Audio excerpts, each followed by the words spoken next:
Los ejercicios que estaban dentro de un apuntecito que les compartí, donde había que resolver estas integrales a partir de la técnica de sustitución. En este caso son integrales indefinidas. Acuérdense que había que tener un cuidado en especial cuando la integral era definida.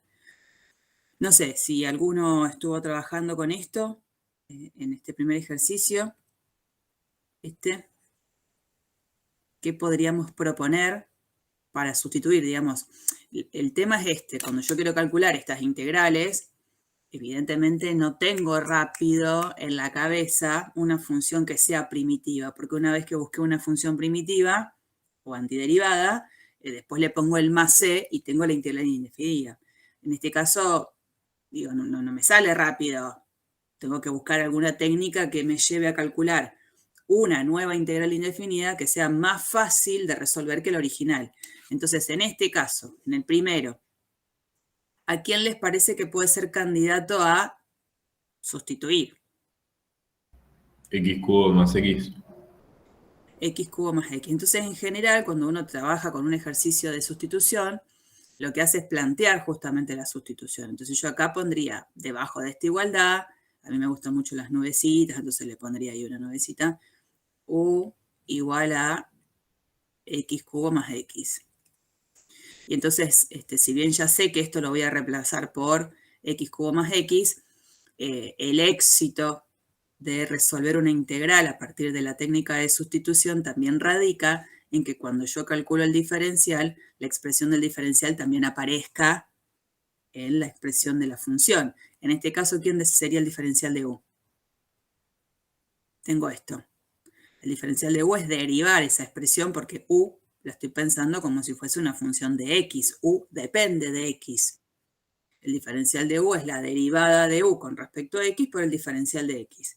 Entonces la derivada de U es, con respecto a X, 3x. 3x cuadrado más 1. Se darán cuenta que este ejercicio es como muy inicial, porque tal cual, cantadito, lo que aparece acá es justo lo que está dentro de la función integrando. Entonces, esto a mí me permite justificar el paso que sigue. Me va a quedar esto, la integral, creo que vimos, la integral de, en este caso, todo esto, x cubo más x, lo voy a reemplazar por u. Y justo todo este combo lo reemplazaré por diferencial de u. Entonces esto es u, esto es diferencial de u. La integral entonces queda u diferencial de u. Si tengo que resolver esa integral, ¿quién sería?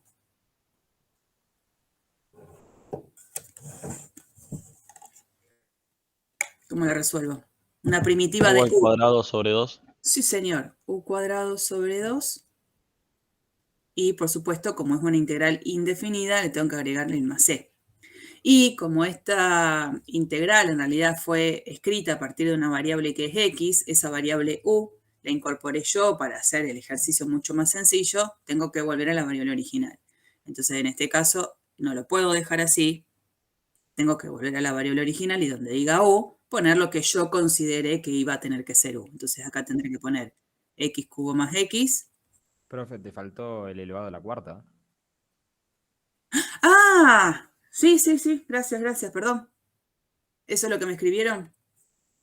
Sí, sí. Sí, me faltó eso, gracias. Entonces ahora volvemos para atrás. ¿Cuál sería una primitiva de u a la cuarta? O a la quinta sobre 5. Ahí va, ahora sí. Y sí, volver a la variable original. Entonces donde dice u, x cubo más x a la 5 sobre 5 más c. Y ahí se terminó. Recién ahí se terminó el ejercicio. Vamos entonces ahora con la número 2. Esta.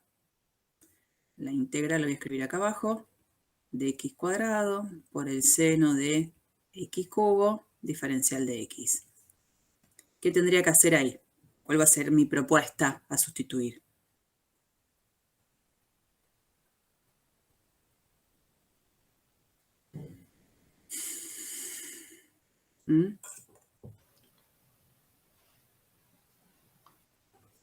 X cubo.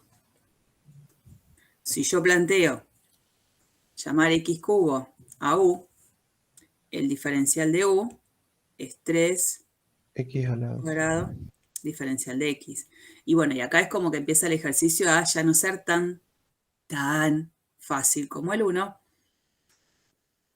Esta parte sí la voy a reemplazar por U, pero lo que queda acá acompañando, que es X cuadrado diferencial de X,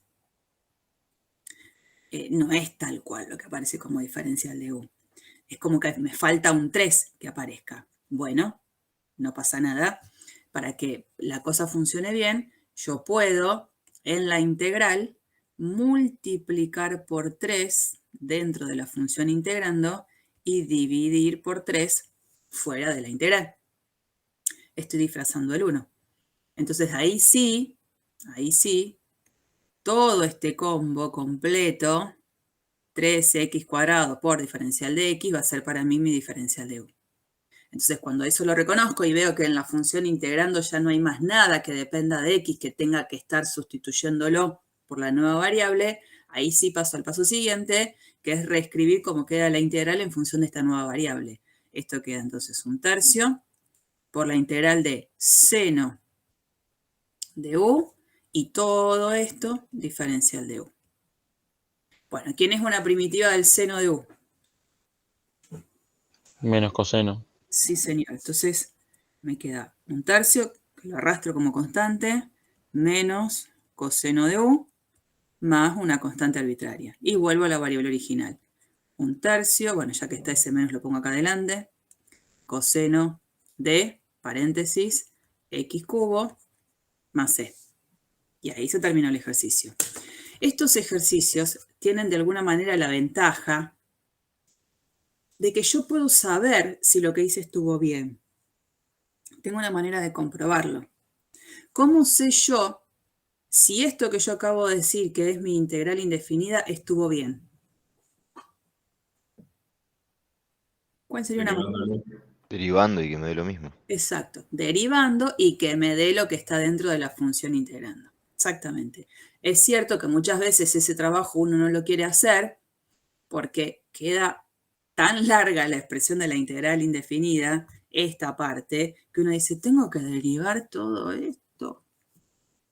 Dice, no, creo fehacientemente en lo que hice, ¿no es cierto?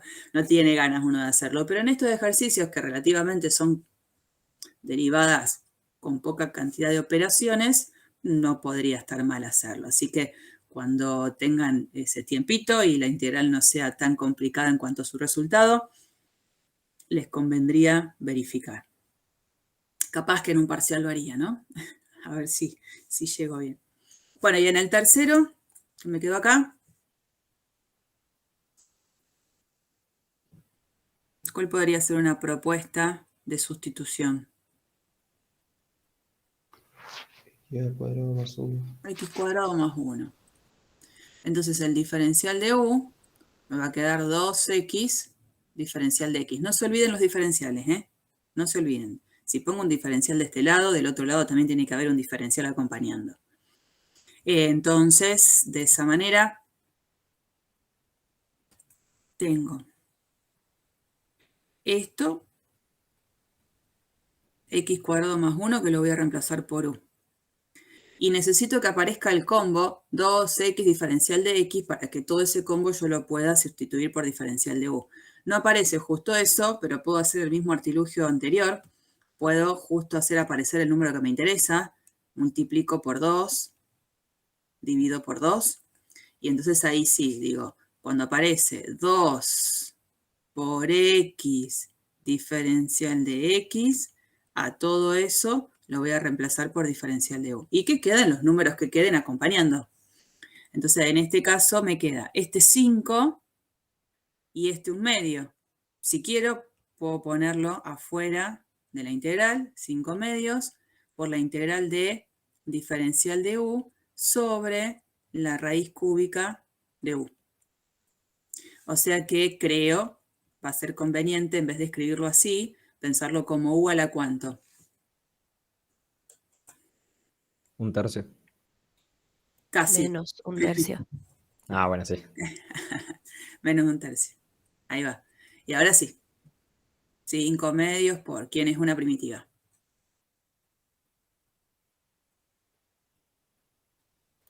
U a la 2/3 sobre 2/3. Bien. Dividir por 2/3 es básicamente multiplicar por quién. 3 medios. Sí. Entonces me quedaría 5 medios por 3 medios, o sea, 15 cuartos por, y en este caso u, tengo que volver a la variable original, u era x cuadrado más 1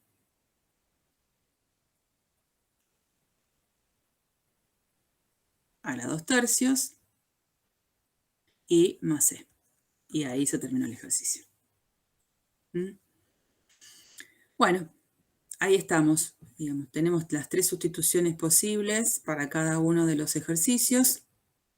A veces no es que hay solo una posible sustitución. Depende cómo sea el ejercicio. Capaz que tengo la posibilidad de pensar en otras sustituciones, pero el resultado final tiene que ser el mismo, no me importa. Digamos, no importa desde qué lugar yo lo haya hecho. ¿Alguna duda de esto?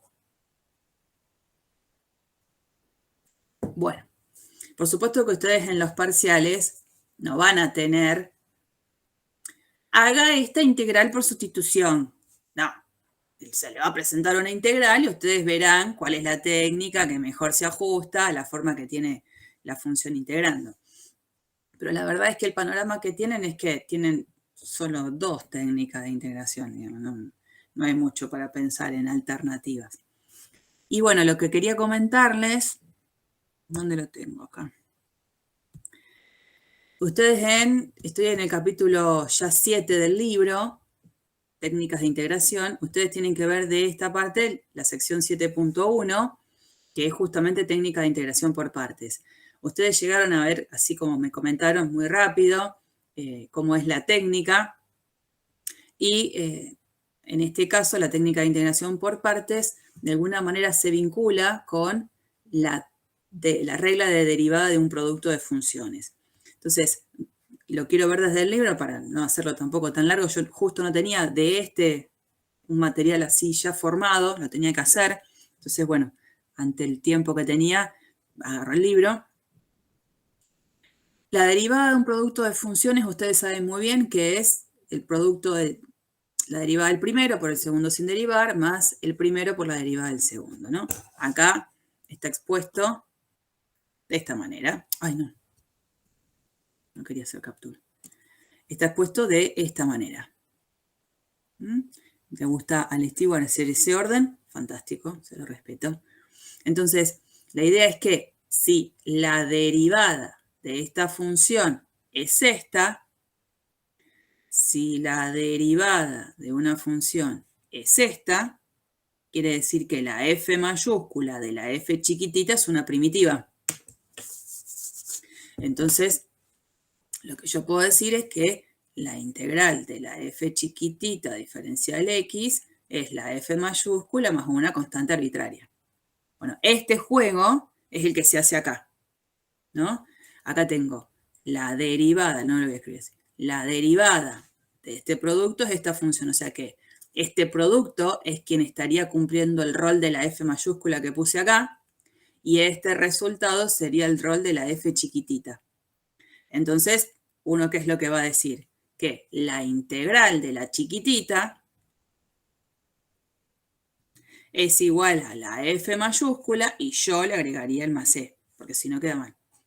Corrigiendo el Stewart. Bueno, le agregaría el más c. Acá lo mismo, ¿no? ¿Qué es lo que hace de este paso al siguiente? La integral de una suma, la suma de las integrales, entonces la separa en suma de 2 integrales. Y una de las dos la dejo del lado de la derecha. Esta la paso del otro lado, entonces me queda esto. Cuando paso a escribir esta igualdad, la verdad es que sí ahora no tiene sentido poner el más c. ¿Por qué? ¿Por qué le agregué yo el más c acá? Que me parece que es lo que corresponde. Cuando uno pone integral indefinida, Cuando uno pone integral indefinida, ahí, esto es una familia de funciones primitivas. Entonces, una familia de funciones primitivas que la iguale solo a una es lo que no corresponde. Ahí hay que agregarle el más c. Ahora, cuando veo esta última etapa en la que se decidió escribir esta igualdad, ahí no hace falta agregar el más c. ¿Por qué? Porque de este lado tengo una familia de funciones primitivas y del lado de la derecha también. Acá tengo una función sola, pero acá es donde aparece la familia de funciones primitivas. Entonces ahí sí tiene sentido la igualdad. Bueno, eso que está escrito ahí, recuadrado en color rosa, es la técnica de integración por partes. ¿Cómo lo tengo que interpretar?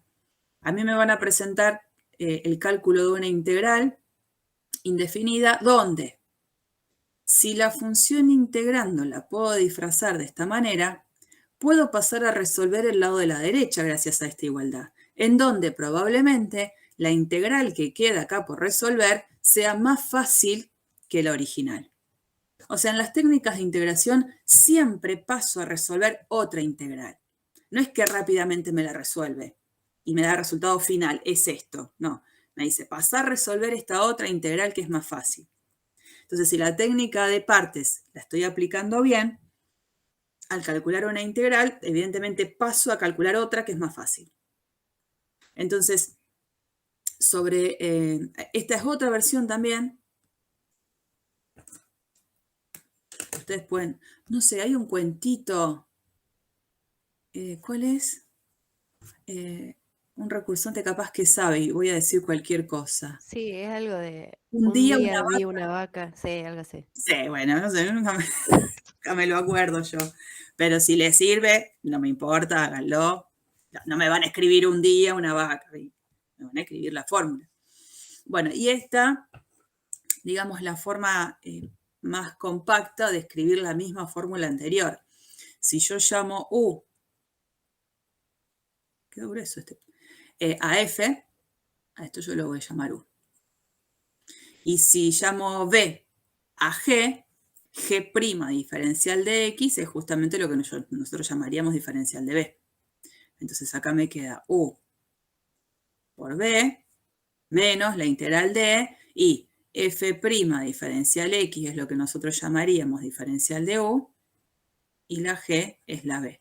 Entonces ante esa forma de reescribir la fórmula, digamos, me queda esto. Usen la que quieran. Y a veces uno se termina acostumbrando a la forma que el profe la hace dentro del pizarrón.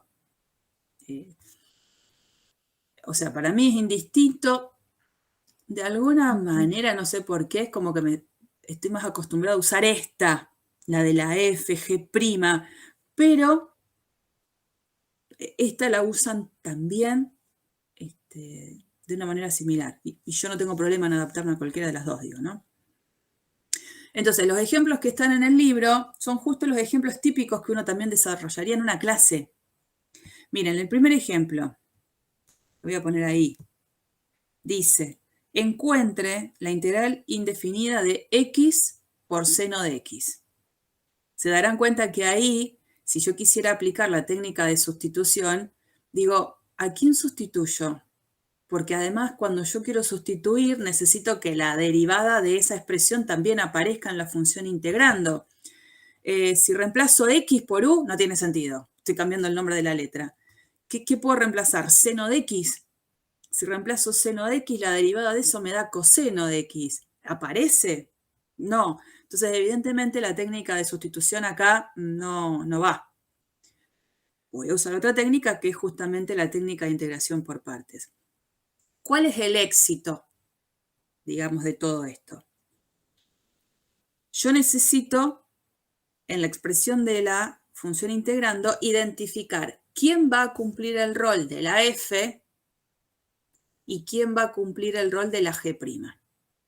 Quien cumpla el rol de la f, ¿yo qué necesito? Ponerla acá, tal cual como está, y necesito derivarla.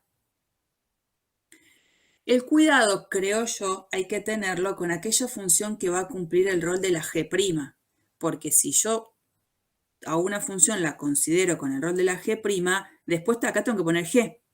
Y g sería una primitiva. Una función que al derivarla es la función que tengo acá. Entonces, en la elección, quien cumpla el rol de g' es porque tiene que ser una función que yo tenga facilidad para antiderivarla. Si no, yo estoy en un problema similar al que el propio problema original. Tengo que antiderivarla. ¿Y qué hago? Paso a hacer otra integral. ¿Se entiende? Digamos, tengo que ver que acá astutamente tengo que buscar quién es quién. Pero es cierto que muchas veces tenemos funciones que pueden ser elegidas, dependiendo si aparecen o no, tanto para hacer f como para hacer g'. Por ejemplo, si yo tengo una función polinómica, a una función polinómica le puedo dar el rol de la f, porque la voy a derivar y la sé derivar muy bien. Y a una función polinómica le puedo asignar el rol de g', porque antiderivarla también sé muy bien hacerlo. Una función polinómica. Las funciones exponenciales, las funciones trigonométricas seno, coseno, también son funciones que pueden cumplir cualquier rol. Digamos, ahí es como que tengo un poco de libertad. Evidentemente, alguna de las dos va a ser conveniente ser elegida como f y otra como g'. En este caso, todavía no estoy avanzando para que no se vea toda la resolución. Cuando tengo la integral indefinida de x por seno de x, digo, a la x, si la derivo me da 1. Si la antiderivo con una sola antiderivada es x² sobre 2. Es fácil. A seno de x, si la derivo, es coseno de x. Si la antiderivo, es menos coseno de x. Es fácil. Cualquiera de las dos. Ahora, cuando está este combo de x por seno de x, lo importante es que yo tenga que caer en una integral más fácil de resolver. Y ahí hay una elección cantada. La cantada es esta. A la x la voy a elegir para derivar. Porque cuando entonces tenga que calcular esta segunda integral y la derive, la x no aparece. Y la integral que me queda va a ser una integral fácil por resolver. Entonces, ustedes cuando están resolviendo los ejercicios, muchas veces van a decir, bueno, sé que este ejercicio sale por partes. Y a veces elijo justo el camino que no me trae la solución. Bueno, lo dejo, tomo el otro camino. O sea, cambio los roles de quién va a ser f y quién va a ser g'. Entonces, en este caso, si yo elijo a la f, a ver si puedo ponerlo más finito esto. Sí. Si yo elijo a la f como x y elijo a g' como seno de x, ya fijo ese rol de quién es la f y quién es la g', tengo que saber quién es f' y tengo que saber quién es la g para mí. Si f es x, f' entonces es 1. Y si g' es seno de x, la función g que voy a elegir como primitiva va a ser menos coseno de x. Una vez que tengo claro el panorama de estas 4 expresiones, pasaría a escribir que esta integral es, según la técnica de integración por partes, f por g. Entonces digo, ¿quién es f? X. ¿Quién es g? Menos coseno. Ya está. Dice la regla, menos. La integral de, y vengo acá. Ahora tengo que poner g por f' diferencial de x. ¿Quién es f'? 1. Bueno, 1. Por diferencial de x. Acá, en este producto, no tengo nada que resolver. Ya es producto, no es una integral lo que aparece acá. Tengo que resolver esta integral. Entonces ahí empiezo a trabajar, digo, tengo menos, más la integral del coseno. ¿Quién es la integral del coseno? Una función primitiva del coseno. Menos seno. Seno. Seno, sí. ¿No? Hay que tener cuidado con el tema de los signos. Está bien, yo acá porque estoy poniendo menos, ya lo considero más final. Entonces me va a quedar más la integral del coseno, que ahí voy a poner seno de x más c. Entonces, si yo esto lo resuelvo, voy a ponerlo acá arriba, es x. Bueno, pongo el menos adelante.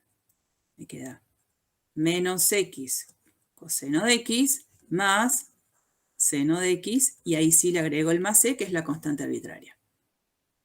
Bueno, todo este chanchullo que yo hice acá arriba, por supuesto, está bien expuesto acá abajo, ¿no? Miren qué lindo, fantástico, está todo resuelto. Si hubiese elegido al revés, que podría haber sido una posibilidad, hubiese tenido que antiderivar a la función x, ¿no? Supongamos que yo hago eso, porque también podría haber sido. ¿Dónde estaba? Acá. Yo para que vean cuál es el problema. Si yo hubiese elegido para x, era x coseno, ¿no?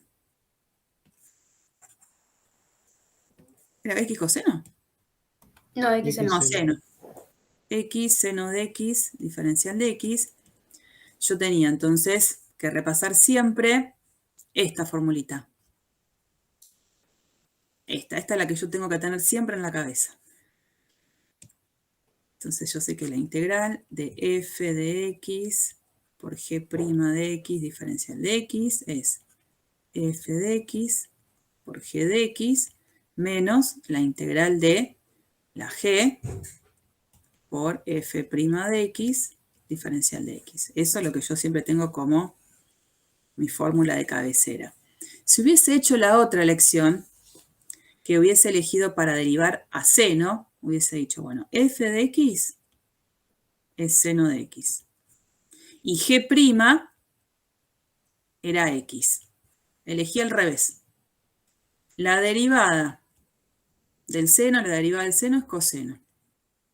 Y una función primitiva de la función x, x cuadrado sobre 2.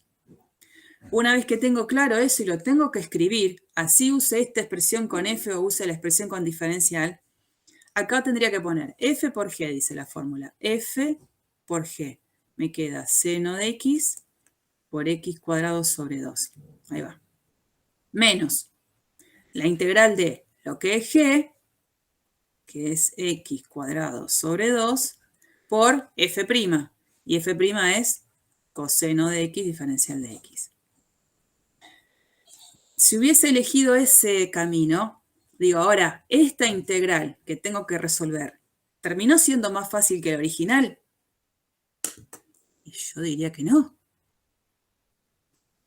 ¿Quién es una primitiva de x cuadrado sobre 2 por coseno? No la tengo rápida.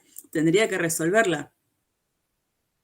Entonces, permítanse también ustedes que cuando elijan, pueden elegir mal y tienen que volver a empezar cambiando los roles. En general, esto digamos es un tip. En general, cada vez que hay una función polinómica involucrada, como por ejemplo la función x, va a ser una función que yo le elija para derivar, porque al derivarla le voy bajando el grado. Esa es una opción, me parece, que puede ser buena para tenerla en cuenta. Bueno, ahí tienen el desarrollo entonces de ese. Este ejemplo, el 2, no dejen de mirarlo, porque es muy simple. La función a la que tengo que integrar es la función logaritmo natural. Y uno dice, ¿y dónde están las dos funciones ahí? Una es logaritmo natural de x. ¿Y la otra? ¿La constante 1? Eso. Una dice, sí, la constante.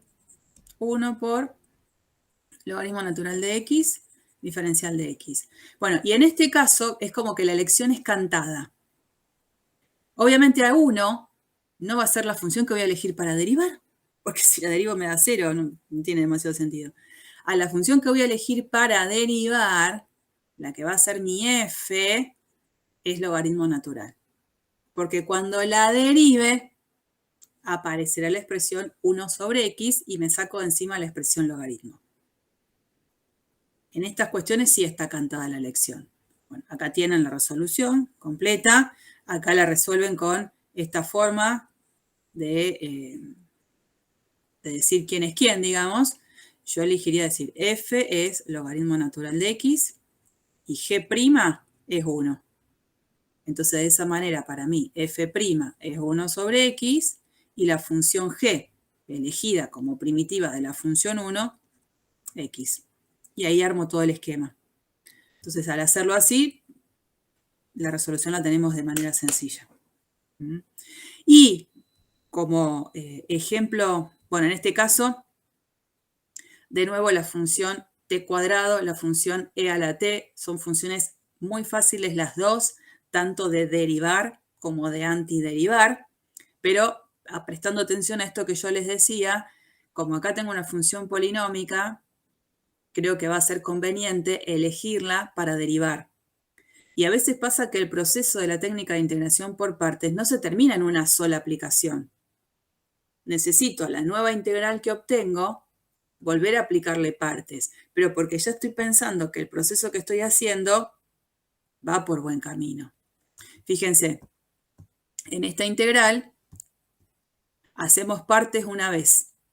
Después lo van a ver ustedes de manera detallada, ¿no? Cuando hacen partes una vez, se encuentran con esta integral que tampoco es inmediata. No es que rápido yo sé una primitiva de la función t por e a la t. Pero me doy cuenta que si a la expresión polinómica la elijo nuevamente con la característica de ser f para derivarla, al aplicarle nuevamente las partes a esta integral sola, me doy cuenta que la integral en la que caigo es una integral simple.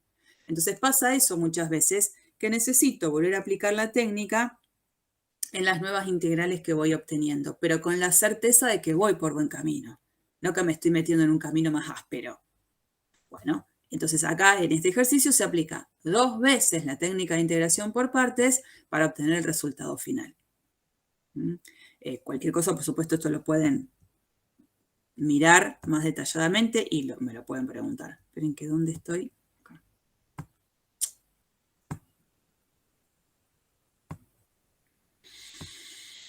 Y el ejemplo 4, que no tienen que dejar de ver tampoco, es un ejemplo un tanto particular en el que, como antes, tanto la función exponencial como la función trigonométrica seno, las dos son fáciles de elegir como f o como g'. Da lo mismo, porque las dos son fáciles de derivar y las dos son fáciles de antiderivar. Pero ¿qué sucede acá? Este ejemplo es el clásico en el que tengo que aplicar 2 veces partes, de tal manera de que se mantenga siempre el mismo rol de elección. ¿A qué me refiero con eso? En esta propuesta se elige a la función para derivar a la función exponencial, ¿no? Mi f es e a la x y mi g es seno de x. O sea, mi g' digo. Mi g' es seno de x. O sea que la f a la que voy a derivar después y que va a estar involucrada con la nueva integral es la función exponencial. Aplico partes, caigo en esta integral. Y uno dice, la verdad es que no me arregló casi nada porque caigo en una integral muy parecida a la anterior. No es igual, pero el estilo es el mismo, función exponencial con una función trigonométrica. Antes era seno, ahora es coseno. Bueno, para resolver a esta integral, vuelven a mantener los personajes. Me refiero a, para resolver esta integral, si a la función exponencial la elegí para que cumpla el rol de la f, acá también. Porque total es cierto que acá cualquiera de las dos pueden cumplir el rol de la f o el rol de la g'. Pero el éxito radica en que mantenga el mismo personaje. Entonces, si la función exponencial inicialmente fue elegida como función a derivar, acá también. Cuando aplico, de nuevo, partes en esta integral, acá esta integral se está resolviendo acá. Y fíjense lo que queda. En esta parte vuelve a quedar la misma integral que tenía inicialmente. Entonces voy a sacar esa flecha que dice que me está estorbando. Cuando yo quiero escribir ahora esto, digo la integral de e a la x, seno de x, diferencial de x, acá dice es menos e a la x, coseno de x, más esta integral. Esta integral está resuelta abajo. Entonces copio supuestamente este paso. Me queda más e a la x seno de x menos la integral de e a la x seno de x diferencial de x. Vuelve a aparecer la misma integral inicial. Bueno, a pesar de eso y que uno dice, ¿y ahora qué hago? Hago algo muy simple. Estas dos integrales están de lados opuestos de la igualdad, pero no aparecen iguales. Si aparecieran iguales sería un problema porque se estarían cancelando y justamente tengo un problemón, digamos, evidentemente hice algo que no va para ningún lado. Como aparecen con signos opuestos, ¿qué hago?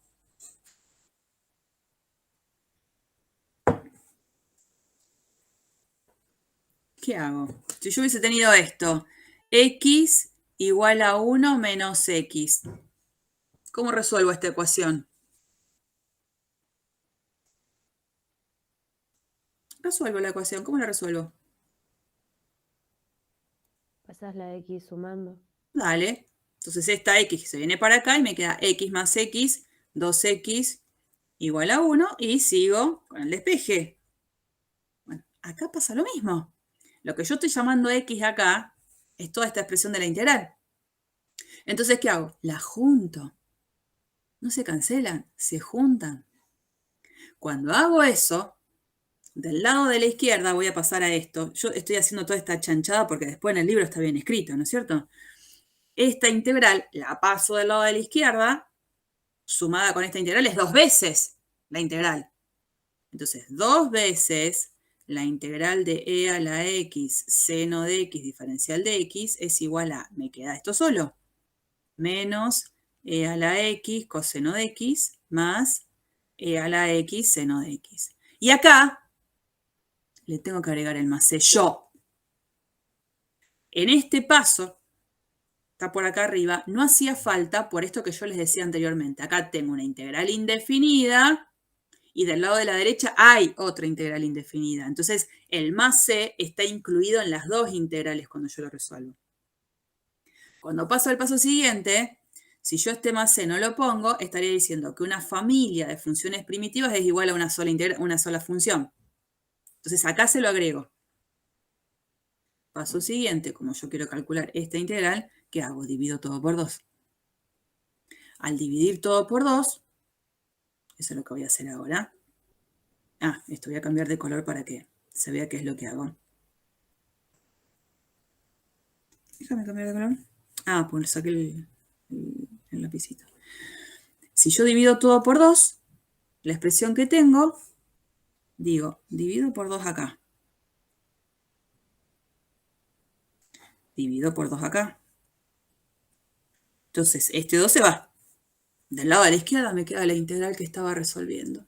Y del lado de la derecha me queda todo esto sobre 2. Entonces es como pensar que tengo esta parte dividido 2 más c sobre 2. Y como c es una constante arbitraria, un número real cualquiera, que yo ese número real cualquiera lo divida por 2, no pierde la característica de ser un número cualquiera. Entonces la presentación final de esto va a ser esta parte que tiene que ver con esa función que encontré dividido 2 y después se le agrega el más c final. No se le pone más c dividido 2. Esto.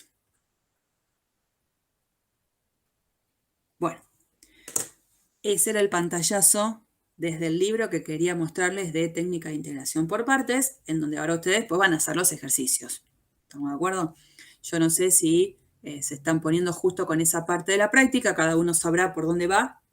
Esta parte es un poco rara porque en la práctica y en la teoría hacemos como un poco cosas distintas hasta que en un momento la cosa se va por el mismo ritmo. Bueno, voy a cerrar esto. ¿Alguna pregunta entonces de partes? Hay que ponerse a laburar, ¿no? Más o menos ahí está todo lo que fuimos haciendo. ¿Cancelo entonces? ¿Ya está? Sí. Perfecto. Sí, profe. No quiero guardar los cambios. Perfecto. Ahora viene eso.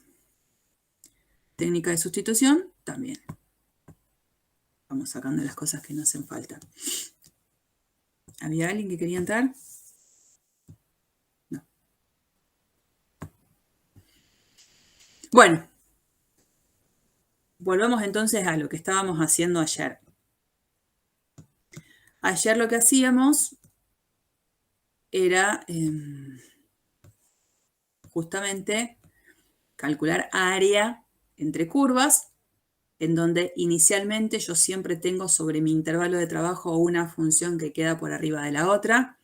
Ante esa situación, vimos que el área de la región es la integral sobre el intervalo de trabajo de la función que queda por arriba menos la función que queda por debajo. La función techo menos la función piso.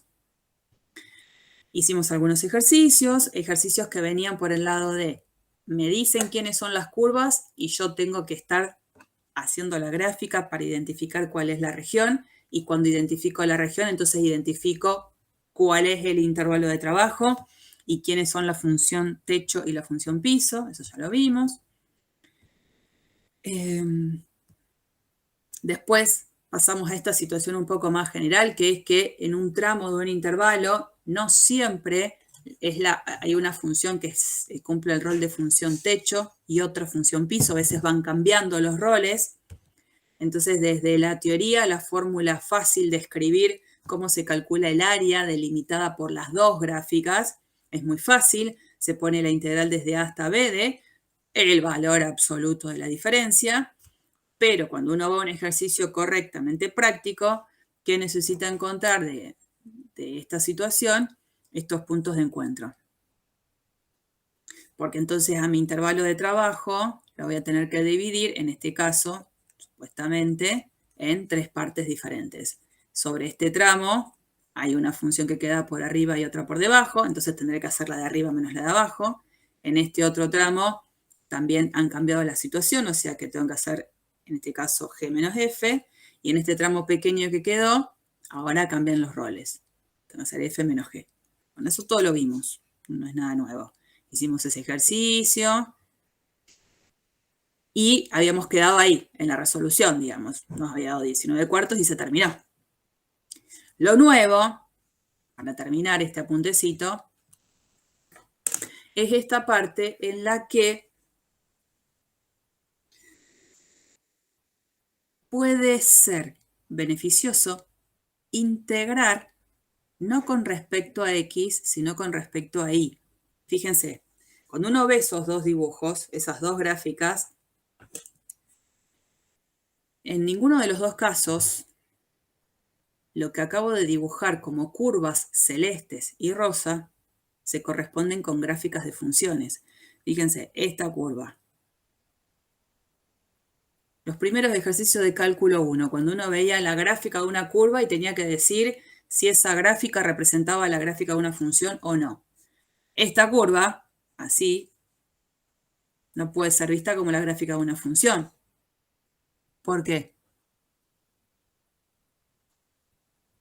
Porque no cumple la regla de la recta vertical. Espectacular. Eso. Sin embargo, si mi visión es mirarla en este sentido, ahora veo que la Y es mi variable independiente y que la X es la que depende de Y. Si lo miro así, acostado, sí pasaría la prueba de la recta vertical. Y esta curva, mirarla en este sentido, sí es la gráfica de una función. Pero una función en donde cambio los roles. Es la X la que está dependiendo de la Y. En este caso tampoco, ¿no? Esta curva, si la miro en este sentido, no pasa la prueba de la recta vertical. Pero si la miro en este sentido, sí. Entonces, en este sentido, lo que estoy haciendo es pensarla a la X como una función que depende de Y. Y ahí sí pienso en la gráfica de una función. Y lo mismo pasaba con la función que está con la curva rosa, digamos. Esta que está acá arriba. ¡Ay, qué linda! Esta. En este sentido la miro y no es la gráfica de ninguna función porque no pasa la prueba de la recta vertical. Pero en este sentido sí. Lo mismo esta. Entonces, ante una situación como esa, si yo quiero saber igual el área delimitada por esas dos curvas, lo que tengo que hacer es cambiar la orientación en la forma en la que estoy mirando el dibujo. Porque si lo miro en sentido ahí horizontal, sí se puede representar a las curvas como gráficas de funciones. Entonces, ¿qué hago? Presento la misma fórmula que yo conocía, nada más que ahora la variable es la x. Perdón, la variable es la y. Entonces, si la y varía desde C hasta D, o sea que este es mi dominio, acá en este dominio, la función que está más arriba sería la que en esta disposición está más a la derecha. ¿No? En este sentido, la que está más arriba es esta. La que está más abajo es esta. O sea, esta es mi función techo, esta es mi función piso. ¿Por qué esta es la función techo? Porque es la que se corresponde con valores de x más grandes. ¿No es cierto? Así que el área, en este caso, va a ser la integral desde C hasta D de la función techo, la f de y, menos la función piso, g de y. Entonces, bueno, aparecerán problemas en los cuales tenga que calcular de nuevo área entre curvas y son problemas que los podría resolver mirándolos en el sentido vertical como en el sentido horizontal, como es este caso. En este caso, por supuesto, la idea es que si vengo del ejemplito anterior, lo voy a resolver de esta manera, mirándolo en el sentido horizontal. En este sentido horizontal digo, a ver, evidentemente tengo que identificar mi intervalo dominio sobre el eje Y. Entonces, cuando yo veo por dónde está dispuesto el gráfico, me doy cuenta que los valores de Y que me interesan son estos. Entonces, seguro voy a plantear la integral desde 0 hasta 2, donde la variable va a ser Y. En este sentido, mi función techo, ¿quién me la da?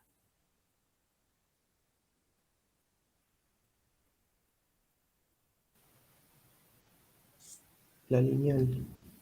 La lineal. Donde, acuérdense que estoy pensando en funciones que dependen de Y. Es la X la que la escribo en función de Y. Y eso es lo que tengo acá. La función que depende de Y es esta expresión, o sea, Y más 2. Esta es mi función techo. Y le resto mi función piso. ¿Quién es la función que funciona como piso acá? Y al cuadrado. Y cuadrado. Exactamente. Paréntesis grande, resuelvo. Esta integral no tiene nada de problemático de resolverse porque es una función polinómica lo que me ha quedado como función integrando. La resuelvo, me da un número. Eso está escrito bien. No me interesa ahora el número. Eso sería como una forma fácil de calcular el área de esta región. Ahora, supongamos que yo lo quiero ver vertical. No quiero ceder en mirarlo así. Lo quiero mirar vertical, donde la variable independiente es la x y es la y la que depende de x. ¿Qué tendría que hacer para hacer el cálculo del área, pero pensándolo en el sentido tradicional, vertical? Tendrías que cambiar las variables x por y en vez de ser la cuadrática, la de abajo sería la techo. La de abajo... Ah, bueno, ahí entendí lo que me dijiste. Sería x al cuadrado menos x más 2. Tendría que despejar primero las, digamos, las ecuaciones. O sea, el cuadrado lo paso, me quedaría raíz de x igual y, me quedaría x menos 2. Eso, primero es eso. Tengo ahora que cambiar el rol. Ahora es la y la que tengo que escribir en función de x. Entonces, esta curva tendría que escribirla así. Raíz de x igual a y. Estoy pensando que estoy sobre el tramo de la rama que está en este primer cuadrante, porque podría haber sido y igual a más menos raíz de y en este despeje. Pero el menos raíz de y vendría por acá. No es la curva que quiero. Entonces, el despeje que necesito es este para quedarme con esta curva. Esto sería pensarlo desde esta ecuación. Y en esta despejo, como decías vos, me queda x menos 2 igual a y. Ahí tengo la y expresada en función de x. Pero entonces, si lo miro así, sobre todo mi gráfica, la función que cumple el rol de techo es siempre la misma. Tiene que ver con esa función raíz de x. Pero la función piso no es siempre la misma.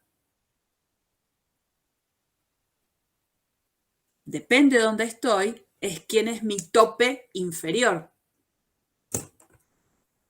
¿Cómo tendría que hacer entonces el cálculo de la misma área, pero pensando ahora que la variable independiente es la x? ¿Qué tendría que plantear entonces? Vas a tener que hacer dos integrales, de 0 a Exactamente. 2 y de 2 a 4. Bien, la integral de 0 a 2, porque estoy pensando en x, más la integral de 2 a 4, diferencial de x. Bueno, en el caso de ir desde 0 hasta 2, que estoy calculando, digamos, el área de este pedacito. ¿Quién es la función techo? Raíz de x. Bien. ¿Y quién es la función piso? Y igual a 0. Exacto. Ahí va. ¿Y entre 2 y 4? La función techo Raíz de x. menos la función piso.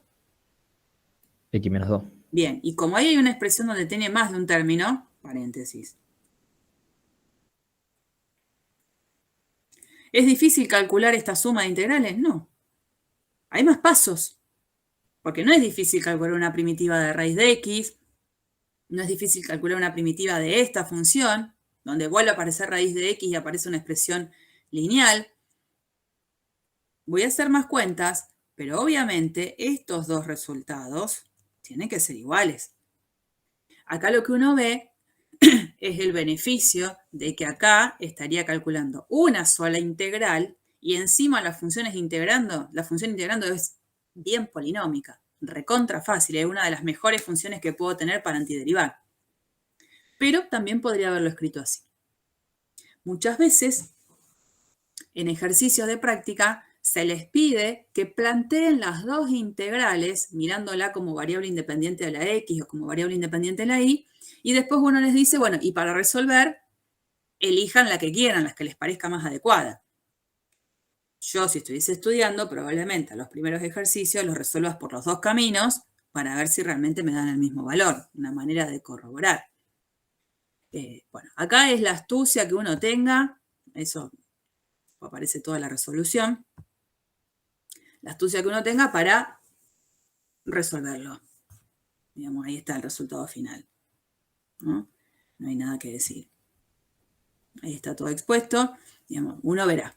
Probablemente convenga hacerlo con la primera de las integrales porque es una sola y porque es fácil. Pero existen posibilidades de pensarlo de más de una manera. Bueno, eso es lo que nos faltaba de ayer, que era área entre curvas. Ahora sí, digamos, podrían realizar cualquier ejercicio de área entre curvas, cualquiera. En este tramo que nos queda, no voy a poder dar todo volumen. El material después sí se lo subo por completo, no hay problema, pero al menos hagamos una parte. Acá ya estamos entrando casi como en el final de todos los temas, todavía me falta valor promedio. Vamos a empezar a calcular volumen. Antes estuvimos calculando todo el tiempo área, fantástico. Vamos a ver cómo calcular un volumen. En principio, recordemos fórmula. Cuando yo tengo un cilindro recto, no un cilindro inclinadito, cilindro recto, la situación en la que estoy parada es que tengo una base y un techo, digamos, que son dos regiones planas totalmente congruentes. Y cuando hablo de ese sólido que es todo este cilindro, es aquel que queda comprendido entre esas dos tapas a partir de estas rectas verticales. Todo esto es lo que se genera para hacer este cilindro. Este es el típico cilindrito que vemos en las latas de tomate, en las latas de lenteja, garbanzo, arveja. Bueno, tengo una base y una tapa, que son 2 discos congruentes, y acá tengo todo este cilindro completo, ¿no? Y la típica cajita de zapatos, el paralelepípedo recto.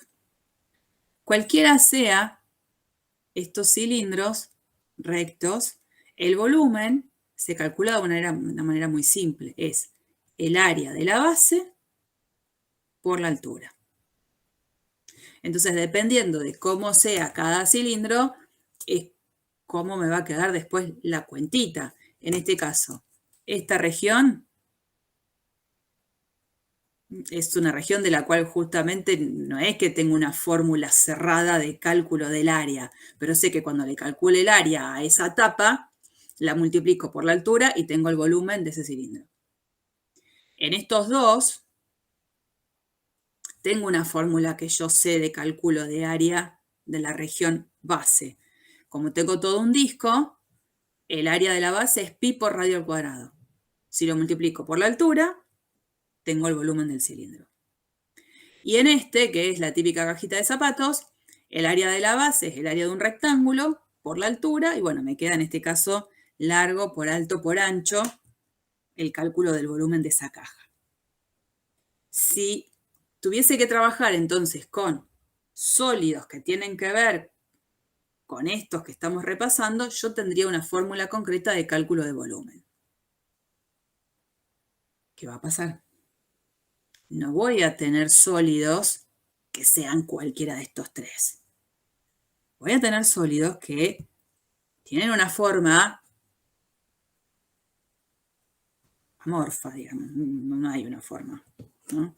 Acá el sólido del que estamos hablando es este, donde tengo toda esta superficie, digamos, que contiene, y todo lo de adentro. No me olvido de todo lo de adentro. ¿Cómo le calculo el volumen a ese sólido? ¿Qué sé yo? No tengo una fórmula, si no sé ni siquiera cómo es el sólido acá. Bueno, vamos a buscar un camino de construcción de una fórmula que me ayude a calcular el volumen de todo este sólido. Situación en la que nos vamos a posicionar. Vamos a suponer que este sólido está dispuesto,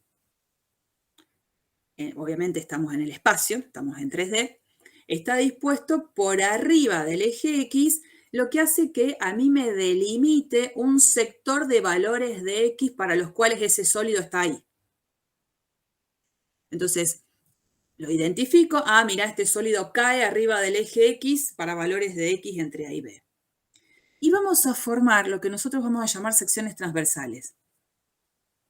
Las secciones transversales son las regiones que quedan de intersectar ese gran sólido amorfo que tengo ahí con planos de la forma X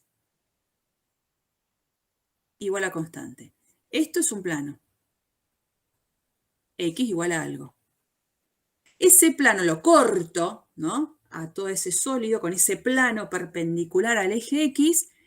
Cuando yo corto, lo que veo es toda una región plana que queda sobre ese sólido. A esa región plana la estamos llamando sección transversal. Entonces, todo esto que queda acá, pintadito, eso está marcado bien en el dibujo, ¿no? Sería la sección transversal. Y supongamos que de esa sección transversal tenemos la fórmula que me calcula el área. Con un área que la voy a llamar A de X, porque evidentemente si me paro en otro valor de X y corto, la sección transversal va a cambiar, su área va a cambiar. Entonces, supongamos que yo de esa sección transversal conozco una fórmula, una función que me va a calcular el área de esa sección transversal. ¿Estamos entonces ubicados? Sólido, plano perpendicular al eje X, sección transversal y tengo el área de la sección transversal. ¿Cómo? Conociendo eso, yo voy a poder calcular el volumen del sólido. Bueno, no me acuerdo qué era esta. Ah, no. Había hecho no es relevante para nada. Había hecho un dibujito de un sólido y estos planos que se van corriendo van generando secciones transversales que obviamente van a ser diferentes, más chiquititas o más grandes, dependiendo de en qué valor de X yo me voy a ir parando, ¿no? Eso, en una pavada.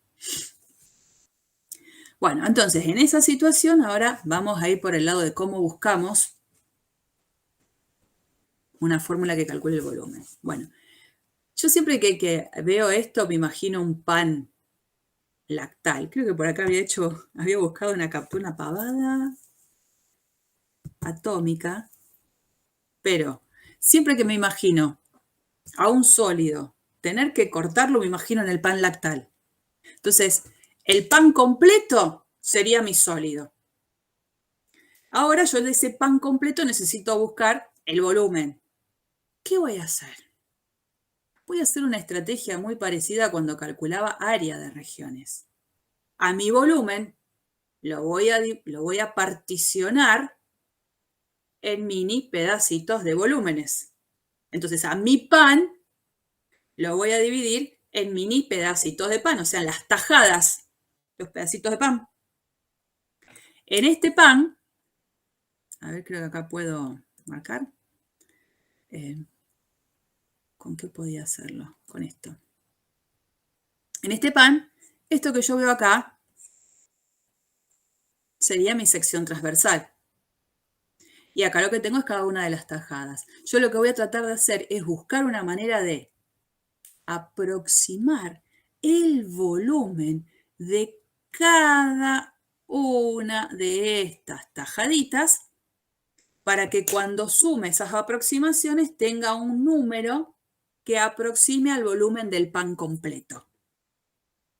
Ahora, cada una de estas tajadas, estos pedacitos, pueden ser pensados como mini cilindros. Y si yo tengo un cilindro, sé calcularle el volumen a un cilindro, porque es la fórmula que repasé recién. Entonces vamos a el caso matemático, no el paso del pan. Cuando yo tengo mi sólido sobre el eje X, ¿qué voy a hacer con el eje X? Como mi intervalo de trabajo es el que va desde A hasta B, a ese intervalo lo voy a particionar en mini subintervalos. Entonces vamos a dividir en n partes. Chan, chan, chan, chan, chan, chan, chan. N partes. Iguales. Entonces cada uno de estos numeritos en los cuales yo me voy a parar va a originar un plano perpendicular sobre el eje X que va a cortar a este sólido. Entonces yo me paro acá, hago el dibujito del plano y este plano corta a este sólido ahí. El primer plano es el plano X igual a A. Entonces si hago pasar el plano X igual a A, tengo esta primera sección transversal. Y así voy a seguir cortando. Entonces, de tal manera que cuando yo me paro, voy a hacerlo más grande a ver si puedo, en este puntito participante en la partición, que es XY menos 1, tengo esta curva que se origina como sección transversal y que va para atrás. Acá tengo las linitas de punto. Ahora me paro en el siguiente elemento en la partición, que sería el X sub Y. Corto, genero una nueva sección transversal. Piqui, piqui, piqui, piqui, piqui, piqui, piqui, piqui, piqui, para acá. Cuando lo veo así en el sentido horizontal, lo que veo es una mini tajada, un pedazo de pan. De esa tajada, lo que voy a querer buscar es un número que aproxime su volumen. El volumen de todo esto, digamos, de todo lo que queda comprendido acá. Donde tengo una base correspondiente a la sección transversal que originó el cortar en x sub i menos 1, y una tapa que se originó a partir de la sección transversal que se originó por cortar en x sub i. Todo ese pancito le quiero calcular el volumen. Y lo que voy a hacer es pensarlo como si fuese un cilindro recto. Y buscaría el cálculo entonces del volumen de un cilindro recto, donde en este caso de ese cilindro recto, la altura la miro acá, en este sentido, en el horizontal. Esta es la altura. Que coincide con esta longitud, delta X. Ahora, la altura la tengo, el área de la base, porque el volumen de un cilindro recto, dijimos, es área de la base por la altura. Y bueno, como probablemente la sección transversal que se originó en x sub i menos 1 y la sección transversal que se originó en x sub i no sean idénticas, es donde uno aparece el tema de la aproximación. Digo, elijo un representante dentro de ese intervalo, que lo llamo x sub i estrella, vuelvo a cortar el sólido para originar esta sección marcada en rosa, que sería su sección transversal, y a ella la uso como sección transversal para la base y para la tapa. Entonces, el área de esta sección transversal, el área de la sección transversal originada por haber cortado en x y estrella, que es así como lo escribo, es lo que uso como área de la base. Entonces, al volumen de este cilindro lo voy a aproximar como el área de esa sección transversal elegida en un representante por la altura, que es delta X. Ahora, esto que yo hice en esta tajada, lo voy a hacer en cada una de las tajadas en la que quedó dividido mi sólido. Entonces, de todos voy a hacer lo mismo. Cuando sume todas esas aproximaciones, porque voy a sumar por cada tajada, esa suma de estos volúmenes de los cilindros rectos va a ser un número que me va a dar un valor aproximado al volumen del sólido completo.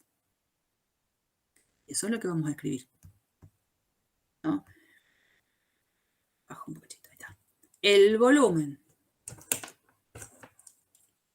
de esa iésima tajada es la que nosotros podemos aproximar por este numerito, que es el que yo les decía recién. Por lo tanto, el volumen de todo el sólido lo vamos a aproximar con la suma de los volúmenes de todas esas aproximaciones. ¿Qué les parece entonces que tendría que pensar para calcular exactamente el volumen del sólido cuando lo que tengo acá es una aproximación? El límite. ¿De quién? De las particiones cuando tiende a infinito. Bien.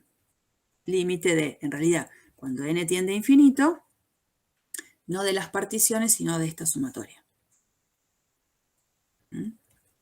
Y estrella, delta X, con i de 1 a n. Eso es lo que va a ser el sólido. Este límite va a existir. ¿Por qué? Porque esa función a, que marcaba el área de las secciones transversales, acuérdense que la estamos considerando que es una función continua. Y lo que tengo entonces del lado de la derecha, acá, es básicamente una suma de Riemann de la función área. Y el límite de sumas de Riemann, que va a existir, porque estoy diciendo que esta función a es continua, ¿qué me da? Ya sé que va a representar el volumen, pero a nivel de cuenta, ¿qué tendría que estar escribiendo acá con una notación mucho más sencilla? La La integral. integral. La integral desde a hasta b, que es mi intervalo de trabajo, de la función involucrada. Así que encontraría, ahora viene todo eso, ¿no? Bien escrito.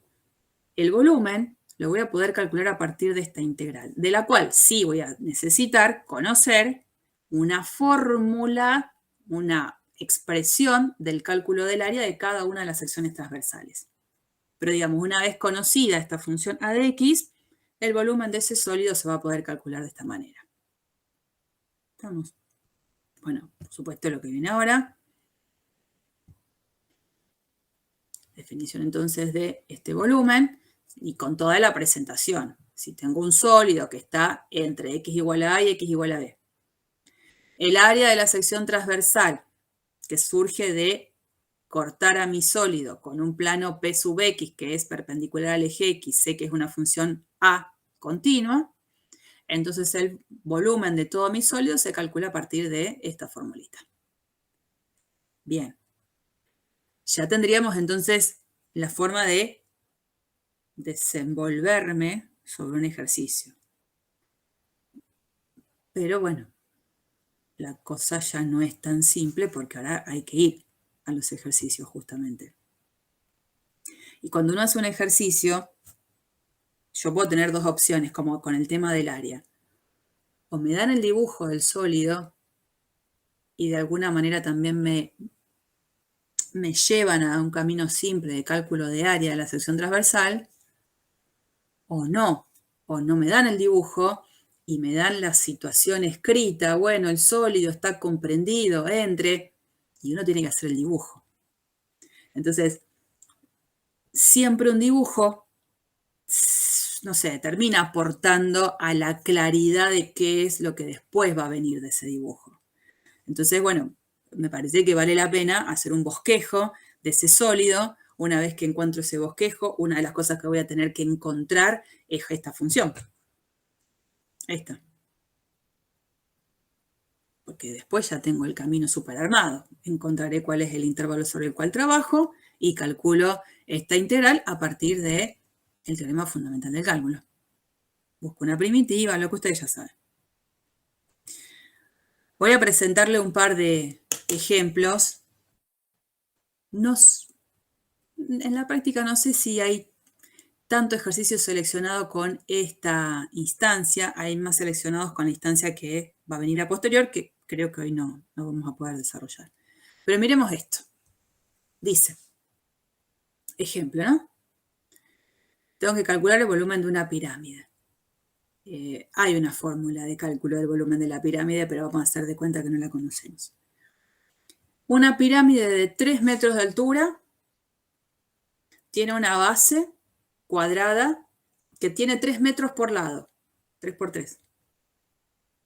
La sección transversal de la pirámide, perpendicular a una altura de X metros del vértice, es un cuadrado de X metros de lado. Determinar el volumen de la pirámide. Bueno, estos tipos de ejercicios uno los lee, los relee y los vuelve a leer. Y así tantas veces como sea, hasta que va entendiendo la situación para poder hacer un dibujo que me ayude a mí a poder plantear la integral. Porque la pirámide la dibujamos toda. Una base cuadrada, pirámide, fantástico. Pero la idea es buscarle la vuelta de dibujarla en un sentido que me ayude a mí con el cálculo de integrales. Entonces, bueno, por supuesto que yo eso se los comparto porque no es que sea una tarea simple. Eso sería, yo creo que a nadie se le hubiese ocurrido plantear el gráfico de la pirámide y hacer costadita. Todo el mundo lo hubiese dibujado al revés. Ese dibujo creo que termina siendo el apropiado para poder entender ahora cómo planteo la integral. Fíjense que respeta todo. La base es este cuadrado del lado 3, en esta perspectiva, 3, 3. Tiene una altura, hasta acá, 3.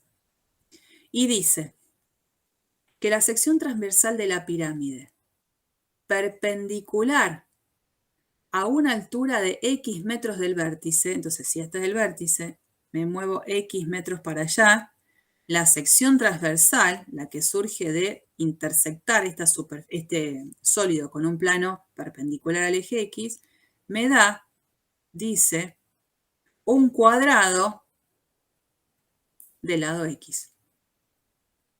Entonces, si me paro en X, trazo este plano y me da un cuadrado del lado X. Entonces, estas secciones transversales van a ser siempre cuadrados. ¿Cómo queda A de X?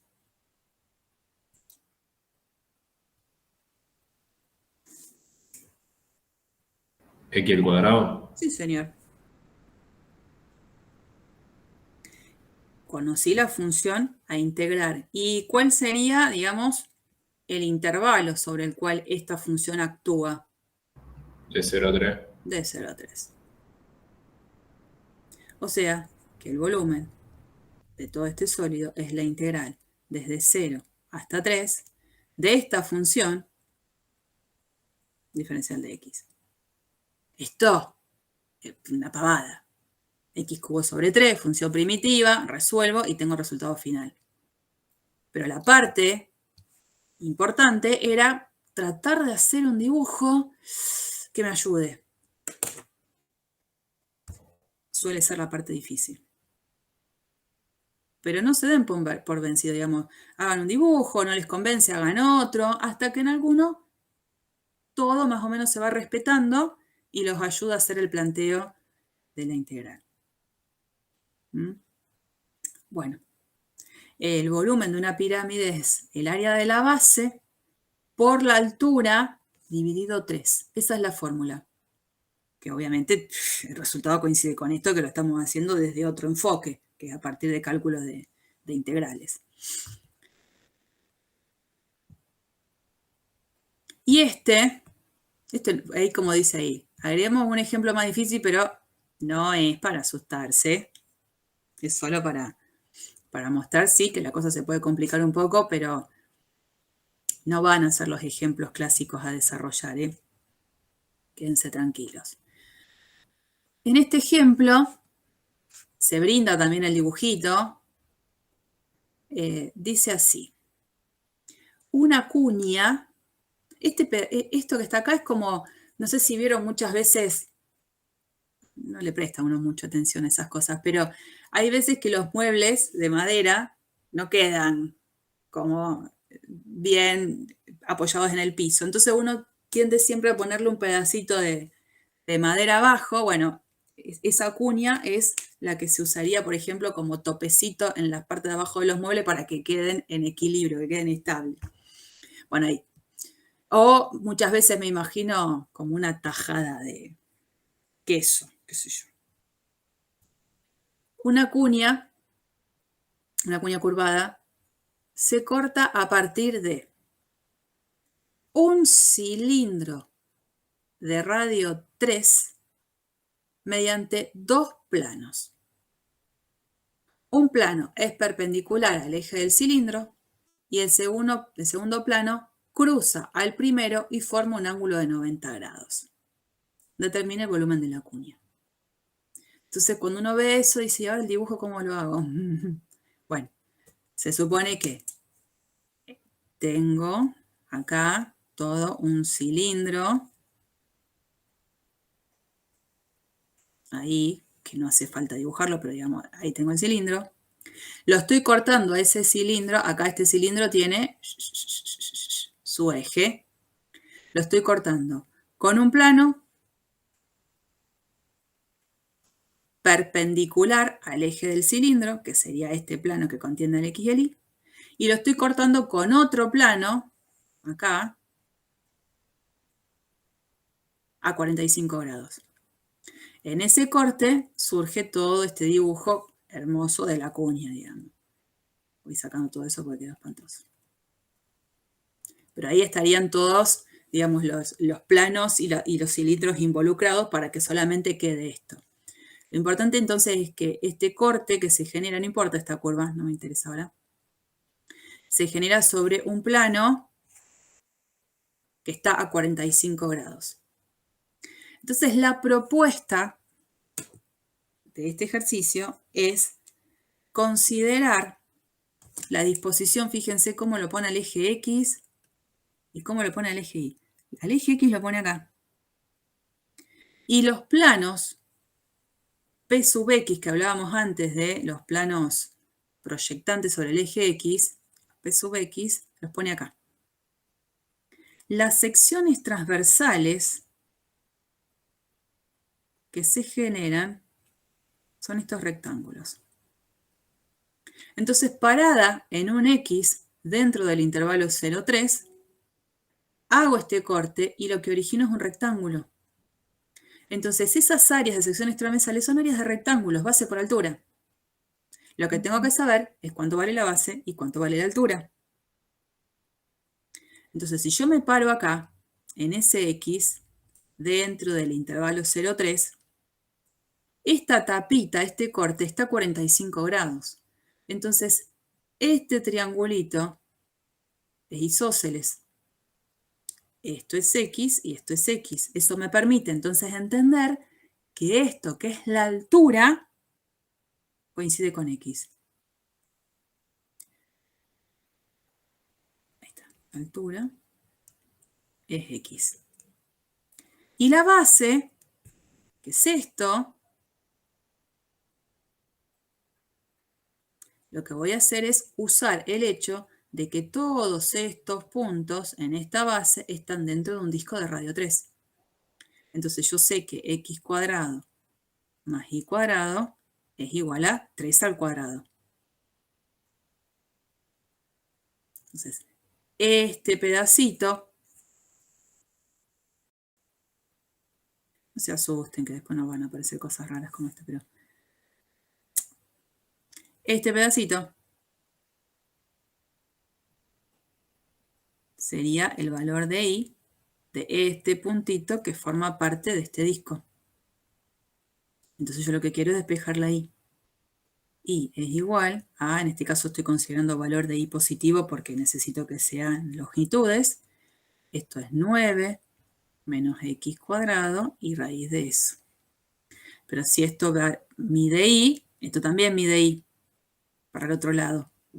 Entonces la base es 2 veces la raíz de 9 menos x cuadrado. Por eso la función área es base por altura, la altura y la base.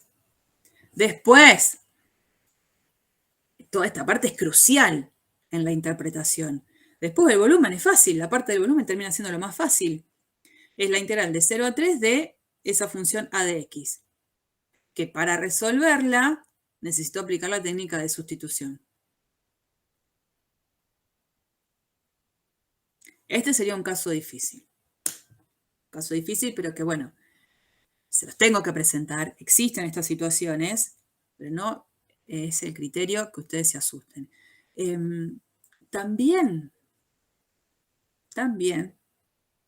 suelo sugerirles que hagan el mismo cálculo de volumen de la cuña, pero ahora no pensando en cortarlo con planos perpendiculares al eje X, cortando con planos perpendiculares al eje Y. Eso me daría una situación totalmente distinta. ¿Qué quedaría si yo cortara a todo ese sólido que tengo, que es la cuña, con planos perpendiculares al Y?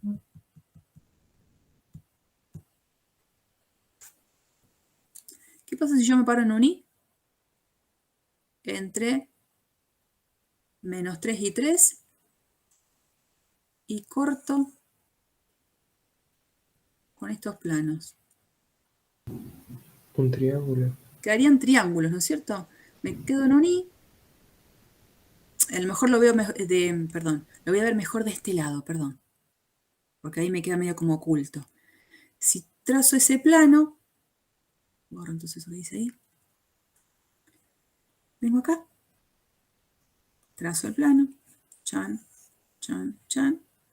Y me va a quedar sobre esta tapa, hasta ahí, bajo este triángulo. Donde puedo pensar ahora que estoy calculando áreas de triángulos. Este lado mide lo mismo que este, porque esto sigue siendo 45 grados. Entonces el área de un triángulo es base por altura dividido 2. Puedo pensarlo, ¿no? Si este es mi Y, la base es X. Esta altura es X. Nada más que el Y ahora se va a mover desde menos 3 a 3. Les propongo en todo caso que intenten, por supuesto que los triángulos van a ir cambiando porque el triángulo más grande lo voy a obtener acá.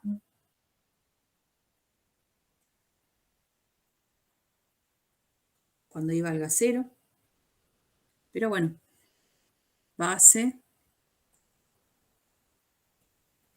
altura, que las voy a tener que escribir en función de X, perdón, de Y.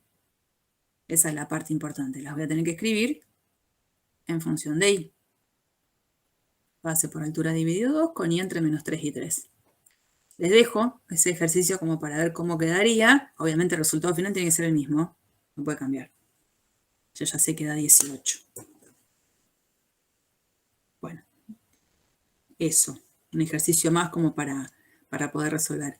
Y, digamos, acá tengo que dejar porque todo esto es una cosa nueva, que es volúmenes de sólido de revolución, que como yo ya los voy a ver a ustedes presencialmente y no voy a tener la posibilidad de que me funcione esto en la clase, después se los voy a compartir. La idea es que ahora vamos a ingresar funciones y las vamos a hacer girar alrededor del eje X. Van a quedar sólidos, todo el sólido comprendido en ese giro, del cual voy a querer calcularle el volumen. Acá le voy a poner un más 1, a ver como para que quede por arriba, un cachito más arriba, para que sepan que existen estas cuestiones así lindas. Me permite, la gráfica se corrió, bueno, ahora generó este sólido. Y yo de este sólido lo que voy a querer hacer es calcularle el volumen de todo lo que queda comprendido ahí. Es fácil esto, no se asusten porque es mucho más fácil que lo anterior. Al contrario, van a ver que es sencillo.